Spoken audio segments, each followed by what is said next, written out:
Hello guys, magandang hapon. So ngayon magluto po tayo ng gisadong gulay na inisahog natin ay pasayan. So kaninang tangali, naubusan si ate, hindi nakakain kaya umulit ako sa pagluluto ng gisadong gulay. So simpleng luto lang po siya guys. Kaya nagisa lang ako ng sibuyas at ahos, bawang. Tapos ito, ilagay ko siya.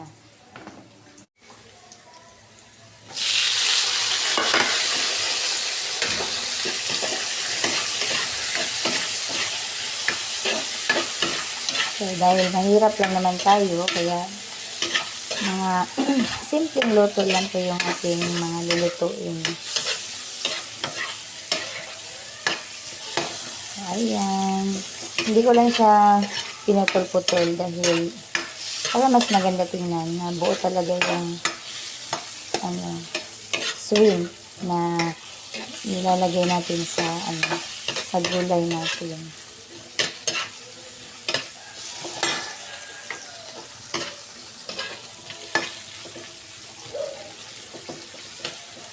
Ayan, paanin muna natin ng konti.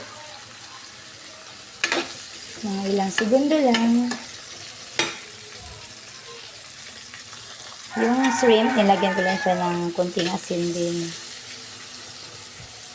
Kahit naman sa ating bahay, hindi tayo magluto ng kahit anong ulam. Basta lutong bahay siya. Sunod natin lagay yung ating gulay.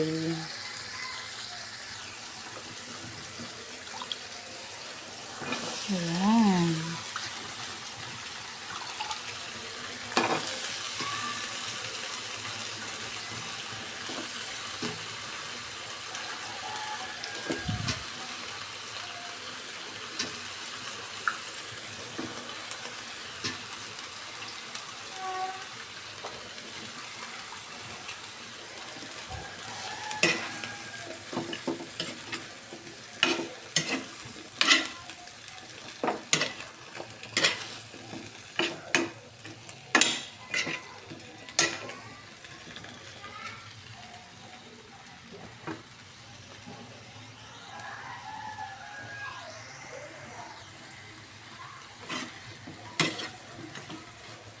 So, pasensya na kayo sa aking kamay dahil medyo nanginginig siya, guys. So, ayan. Takpan muna natin siya. Tapos, lagyan natin ng konting toyo mamaya. So, ito naman, guys, yung may isda kasi si ate na hindi naman po siya, sira na isda. So, medyo lang, kahapon pa itong isda. So, nag-ano na lang ako para iprito namin.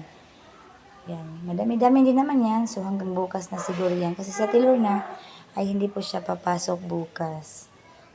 Sabi na Tilor na, siya na lang na po yung magpuprito nito. Para makauwi din po ako ng medyo maliwanag-liwanag po ng konti.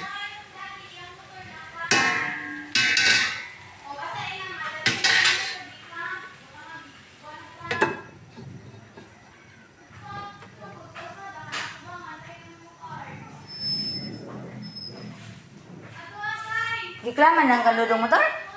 Giklaman? Isang motor giklaman. Kaandro? Rules na kasi yan dito sa Tapon. Pag may mga motor na lumagpas sa linya, after 30 minutes ata na palugit. So, doon pa, ikaklam. Tapos magbabayad sila doon sa barangay. So, mabuti naman yun para yung mga tao na mga matitigas ang ulo, kahit nga kami dito sa harapan namin ni ate, hindi na nga kami makaparking kasi ibang mga motor ang nagpa-parking. So, nakakainis din naman pag umaga. So, sana kung hindi, hindi parkingan ba, huwag naman kayong mag-parking sa hindi ninyo tapat ng bahay. Para yung may-ari ng bahay, makaka-parking sila. Yung mga motor namin, minsan doon na lang sa gilid-gilid ba? Kasi napa-priority ko yung mga motor nila.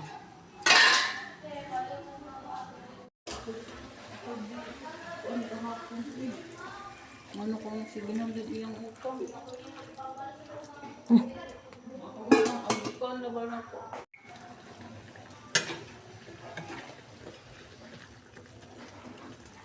Ayan, lagyan natin ito ng sibuyas dahon.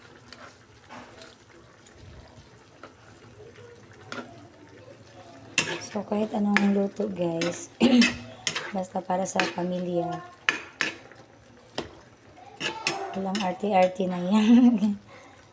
Ayan na.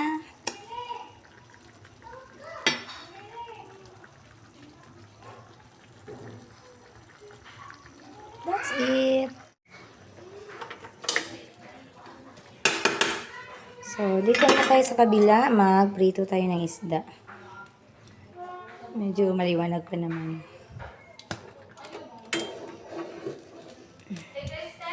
Hi!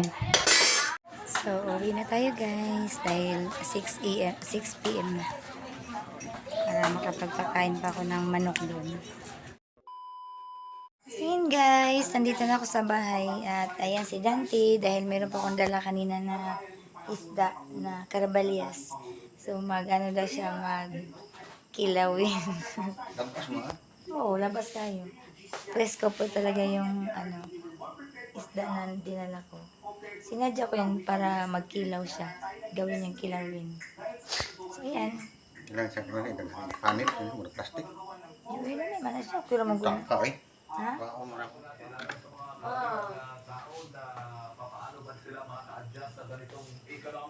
So, magkilawin kami ngayon. Kahit gabi na. Kuya, naluto na ng kanon? Dala na diri, kaya rin ang katong gulay na po na. Orogman. Wow, kakain na kami. Wala eh. Ano na siya? Oh, ito guys, aming kilawin. Oy, tagay ko gisda. Nakabit tong kamatis na bi, kaya magkong kamatis. Abi nang require ang irip ng gulay bi.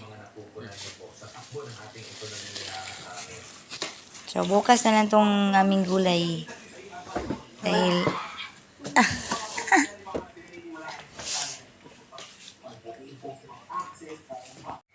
ha, kaya? Baya ka sili mo, bitang. Duha. Harap.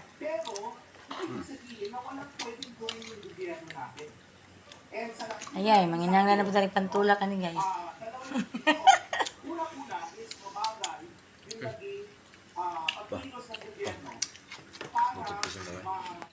So ngayon guys, tapos na kaming kumain at ito po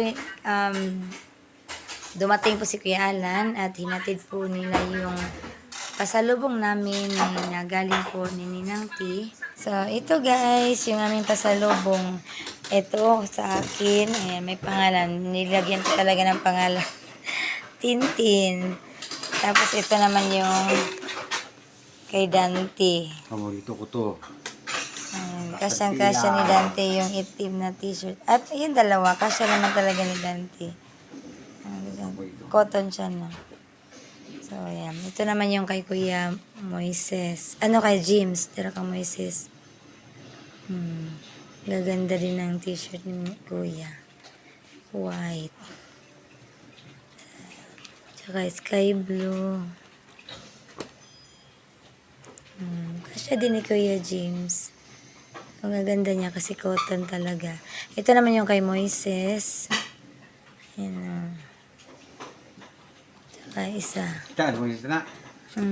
Kasi, Kasya din talaga ni Moises. Thank you po ni Nang T. kimono. Kimono ko. Ano daw? Tsaka yan, meron din mga chocolates. Ayan, thank you talaga ni Nang. Kauno nandun, di ba? Hopia? Asa na? Asa na siya? Yeah. Hopia. Ayun Tsaka naman yun. Ang tawag na siya. Hopia. Kupya munggo. Kato, ubi. Ano ni?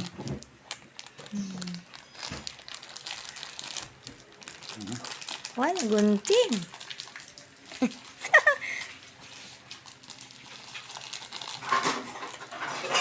Tsaka, ano sa man siya bakuan? Wow! Para siyang sour bride. Hi guys, oh. Nice kayo. Galing labas. Ah, Masarap daw po. Thank you, Ninang. James, kuya, oh. Di ba yun daw? Kuya. Sakto yun, dapat ka magsulod. Okay siya. Yan, si Moises, si Mugaon. Moses, tama siya sa. Kuya! Lami siya. Maraming salamat po, tita. Ayun, kasi po ni James, Ninang. Pag may Ano puti, manindot. Hindi pa kayo nindot, oh. Black. Ano bagay ko to eh. Ano ba no?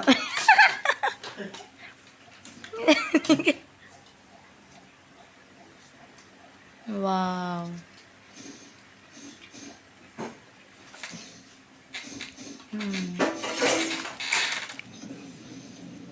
Kasi Cut, manggidok, cut. CAT. Cut. Thank you po. Maraming salamat po, Ninang. Paborito ko po itong black. At ito naman guys, yung akin. Ang ganda, gusto ko yung kulay. Hindi masakit sa mata. Thank you po, Ninang. Ayan. Mga kuton, gisata ng kanina. Thank you so much po. Maraming salamat po, tita. Oh, sukod ay sukod.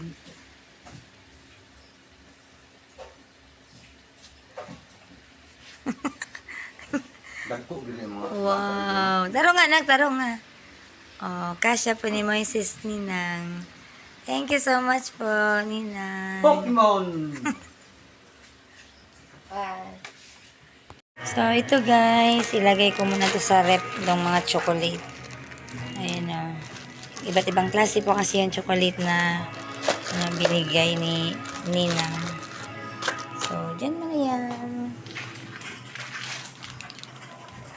Para medyo ako mo sa ayan lang muna. Tapos ito.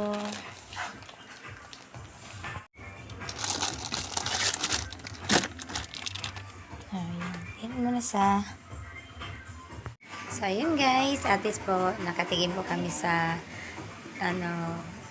mga pasalubong po nila ni Ninang T. So, thank you po talaga ulit Ninang. And Ninang Jean, thank you so much po. And Kuya Alan, thank you din po sa paghatid po dito sa amin. Sa pinabigay po ni Ninang T po para sa amin. So, ayun, hanggang dito na lang po ang aming vlog. Maraming salamat po sa inyong panonood. God bless po sa ating lahat. Bye guys!